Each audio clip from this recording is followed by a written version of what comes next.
Antes de empezar con el video, me gustaría mandarle saludos a las siguientes personas: Luis Pardo, Brian Pardo, Fernando Díaz, Lobo, Lucas Rodríguez, Mayra García, Familia Mosqueira y finalmente Cristian Marrero.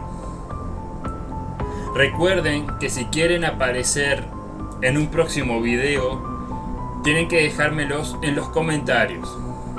Sin más preámbulos, comencemos con el video.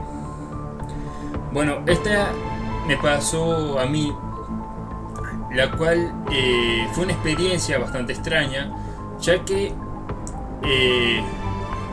en la parte trasera de mi casa es sumamente cerrado, es decir,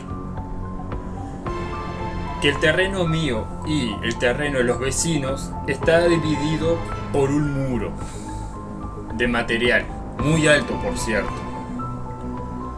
Y una noche, cuando me iba a acostar, iba a cerrar la puerta y a trancarla, cuando veo algo que obviamente deduje ya de entrada que era una fogata.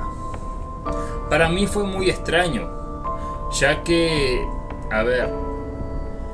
vivo solo, ¿verdad? Y no permito que nadie se meta a mi casa a hacer una fogata sin mi consentimiento. Pero lo más extraño de todo esto, que al abrir la puerta, esa fogata ya había desaparecido.